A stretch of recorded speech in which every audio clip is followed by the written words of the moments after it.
you free later? Yes, babe, why? We will having our dinner date later, right? You still remember? Oh, yes, babe. I will be there at 8 o'clock. Okay, bye. Nakakaba, nakakaalis. Hey, excuse me, Bill.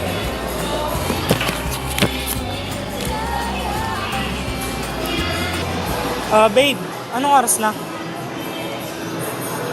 Oh, alas 12 na pala. Magpalipas muna kaya tayo ng oras sa motel. Total, wala naman tayong pasok bukas, diba? Oo nga no, babe. Birthday pala natin bukas. Sige.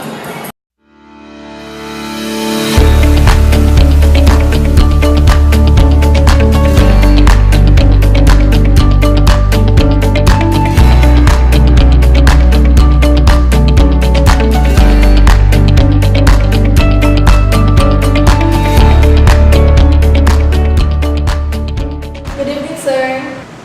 Oh, Alondra, do I still have an appointment tomorrow? Yes, sir. You still have meeting with Mr. Chua at 11 p.m. Cancel my appointment with Mr. Chua tomorrow. Okay, sir.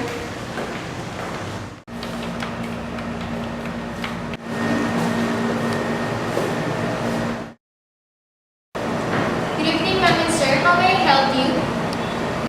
Mag-overnight sana kami ng asawa ko. Sir, could you please fill up this form?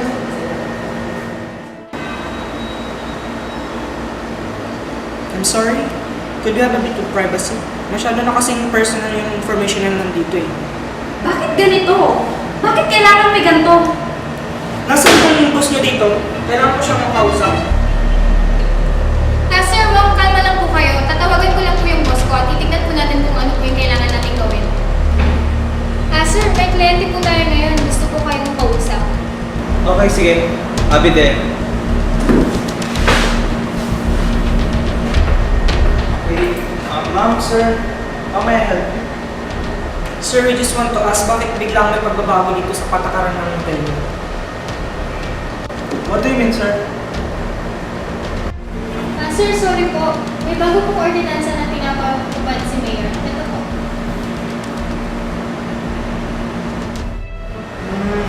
They will impose what? 6,000 pesos per annum sa first class motel natin? Teka, they will impose 4,500 license per annum sa second class motel natin. Teka, ano to? Pangatlo, requirement that the guest would fill up a form specifying the personal information.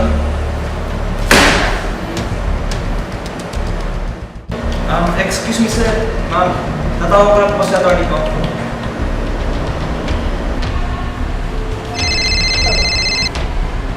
Hello, attorney. Oh, hello, sir. Blan na tatawag mo. Kamusta naman? Sige, okay na naman ako ngayon. Pwede ba kita makusap tungkol sa ordinansa pinatupad ni Mayor ngayon? Oh, okay, sige. Magkita na lang tayo ng alas 2 sa plaza. Okay. Sige. Antayin na kita mamaya. Sige, salamat. Okay, sige. Bye-bye. Ingat. Ba't biglang ganun? Ang dami ng pagbabago. Kailan lang galing tayo dito? Hindi naman ganito yung ordinance na pinatupad nila dito. Oo nga eh. Naalala ko pa nun. Wala naman tayong finilapan na ganung form. Masyadong personal yung mga kailangan ano yun doon.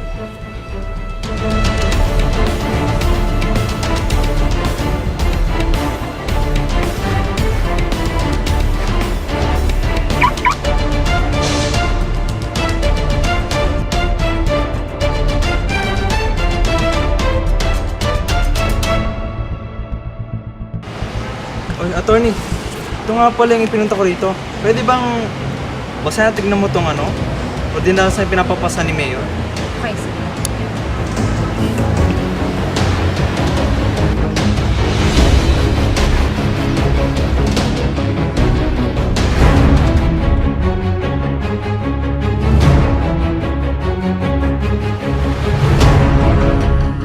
The Ordinance Number 4760 has the following provisions. 1. Refraining from entertaining or accepting any guests and customers unless they fill out a prescribed form in the lobby in open view. 2. Prohibiting admission of less than 18 years old. 3. Usurious increase of license fee of 6,000 pesos per annum for the first class and 4,500 pesos for the second class motel. 4. The automatic cancellation of the license of the motels and hotels that violated the ordinance. The petitioners filed a petition against the Ordinance Number 4760 for violating the Due Process Clause, contending that said ordinance is not only arbitrary, unreasonable, or oppressive, but also vague, indefinite, and uncertain, and likewise alleged the invasion of the right to privacy.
The challenged ordinance was unconstitutional and void for being unreasonable and violative of due process. Therefore, the lower court declared the ordinance unconstitutional. However, the judgment of the lower court was reversed in the Supreme Court. The challenged ordinance was precisely enacted to minimize certain practices hurtful to public morals. The explanatory note of the Councilor Herminio Astorga, included as annex to the stipulation of facts, speaks of the alarming increase in the rate of prostitution, adultery, and fornication in Manila, traceable in great parts of the existence of motels, which provide a necessary atmosphere for clandestine entry, presence, and exit, and thus become the ideal haven for prostitutes and thrill seekers. The challenged ordinance then proposes to check the clandestine harboring of transients and guests of these establishments by requiring these transients and guests to fill up a registration form prepared for the purpose in a lobby open to public view at all times, and by introducing several other amendatory provisions calculated to shatter the privacy that characterizes the registration of transients and guests. Moreover, the increase in the license fees was intended to discourage establishments of the kind from operating for purpose other than legal, and at the same time to increase the income of the city government. It would appear, therefore, that the stipulation of facts, far from sustaining any attack against the validity of the ordinance, argues eloquently for it. Wherefore, the judgment of the lower court is reversed and the injunction issued lifted forthwith with costs.